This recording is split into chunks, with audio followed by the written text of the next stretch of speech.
प्यारे दोस्तों, जानते हैं ईद उल फित्र की नमाज़ पढ़ने का पूरा तरीका। ईद उल फित्र की नमाज़ पढ़ने से पहले ये तरीका जान लें, नियत किस तरीके से करनी है, किस तरीके से नमाज अदा करनी है। सबसे पहले जानते हैं नियत का तरीका। नियत की मैंने 2 रकत नमाज वाजिब ईद उल फित्र माँ ज़ायद 6 तकबीरों के वास्ते अल्लाह ताला के मुँह या रुख मेरा तरफ काबा शरीफ के पीछे इस इमाम के अल्लाहु अकबर। एक बार फिर ध्यान से नियत को सुन लें। नियत की मैंने 2 रकत नमाज वाजिब ईद उल फित्र की माँ ज़ायद 6 तकबीरों के वास्ते अल्लाह ताला के मुँह या रुख मेरा तरफ काबा शरीफ के पीछे इस इमाम के अल्लाहु अकबर कहते हुए आप लोगों को नियत बांध लेनी है। नियत को आप लोग आज ही सीख लें। जब आप लोग ईद उल फित्र की नियत कर लोगे, उसके बाद जैसे ही अल्लाहु अकबर की इमाम साहब सदा बुलंद करेंगे, आप लोगों को कानों तक हाथ ले जाने हैं और नियत को बांध लेना है।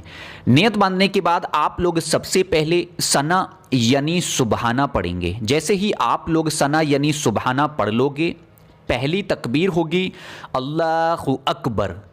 जैसे ही पहली तकबीर होगी अल्लाहु अकबर की कानों में आपके आवाज़ आए, आप लोगों को अपने हाथों को कानों तक ले जाना है और हाथों को छोड़ देना है। जैसे ही दूसरी तकबीर होगी अल्लाहु अकबर, हाथों को कानों तक लेकर जाना है और हाथों को नीचे छोड़ देना है। जैसे ही तीसरी तकबीर होगी अल्लाहु अकबर, आप लोगों को अपने हाथों को कानों तक लेकर जाना है और हाथों को बांध लेना है। नियत को इस तरीके से बांध लेना है जो स्क्रीन पर आप लोगों को दिखाई दे रही है। प्यारे दोस्तों, उसके बाद किरत होगी। किरत होने के बाद आप लोग रुकू सुजूद करोगे। रुकू सुजूद के बाद जैसे ही आखिरी रकत नफिल नमाज के लिए खड़े होगे, ठीक इसी तरीके से दूसरी रकत नफिल नमाज में सबसे पहले किरत होगी। आप लोग मुकम्मल तरीके से किरत को सुन लोगे। जब किरत मुकम्मल तरीके से पूरी हो जाएगी, किरत को पूरी होने के बाद जो इमाम साहब होंगे, इमाम साहब कहेंगे चौथी तकबीर अल्लाहु अकबर। जैसे ही चौथी तकबीर अल्लाहु अकबर की आवाज़ आए, आप लोगों को अपने हाथों को कानों तक लेकर जाना है और हाथों को नीचे छोड़ देना है। उसके बाद 5वीं तकबीर होगी अल्लाहु अकबर, यानी दूसरी रकत की दूसरी तकबीर। ये 5वीं तकबीर होगी, कानों तक हाथ लेकर जाना है और हाथों को छोड़ देना है। उसके बाद 6ठी तकबीर होगी, यानी दूसरी रकत की तीसरी तकबीर होगी अल्लाहु अकबर, कानों तक हाथ लेकर जाना है, हाथों को छोड़ देना है। जैसे ही 7वीं तकबीर की आवाज़ आएगी आप लोगों के कानों में अल्लाहु अकबर, आप लोगों को फ़ौरन ही रुकू में चले जाना है। उसके बाद रुकू सुजूद होगा। रुकू सुजूद होने के बाद सलाम फेरा जाएगा और 2 रकत नफिल नमाज मुकम्मल तरीके से अदा हो जाएगी। ये तो मैंने आप लोगों को एक वीडियो के अंदर मुकम्मल तरीके से 2 रकत नमाज ईद उल फित्र की बता दी। उनका तरीका क्या है, किस तरीके से पढ़ना है और नियत क्या है।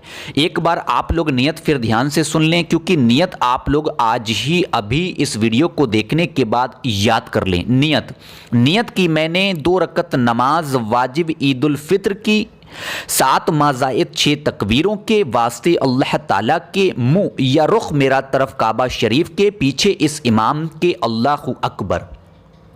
ये नियत है ईद उल फित्र की नमाज की। तो प्यारे दोस्तों, मुझे उम्मीद है नमाज का तरीका आप लोगों के समझ में आ गया होगा। तो आप लोग इस तरीके से आज ही अभी ईद उल फित्र की नमाज का तरीका सीख लें, नमाज का तरीका जान लें, ताकि आप लोगों को कल कोई परेशानी ना हो, कोई कठिनाई ना हो। इसके साथ साथ आप लोग नमाज के इस तरीके को ज़्यादा से ज़्यादा ज़रूरतमंद लोगों तक लाइक और शेयर करें और चैनल को सब्सक्राइब करें, क्योंकि दीनी मालूमात दूसरों तक पहुँचाना सदका ई जारिया है। आप सभी लोगों को ईद उल फित्र की दिल से मुबारकबाद देता हूँ। अगर आप लोग मुझे मुबारकबाद देना चाहते हो तो कमेंट बॉक्स में कमेंट ज़रूर करें। पूरे यूट्यूब पर इस तरीके से बताया हुआ तरीका आप लोगों को नहीं मिलेगा। अल्लाह तबारक तआला की बारगाह में दुआ है, अल्लाह गफूर रहीम हमारे तमाम गुनाहों को माफ़ फरमा। अल्लाह तमाम लोगों को नमाज का पाबंद बना दे, हमारी इबादतों को कबूल कर। आमीन अल्लाहुम्मा आमीन। प्यारे दोस्तों, इंशाअल्लाह ताला सुबह में 11:30 बजे मुलाकात होगी एक और ख़ास वीडियो के साथ। जब तक के लिए मुझे नाचीज़ को दुआ में याद रखिएगा। अल्लाह हाफिज़, शब्बा खैर।